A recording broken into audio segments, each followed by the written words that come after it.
Green smoothie idea for St. Patrick's Day or every day or any day. I make these a few times a week.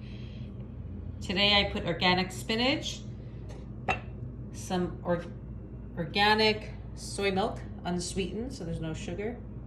You can do any plant-based milk or water. Spirulina, which is great for vegans or everyone.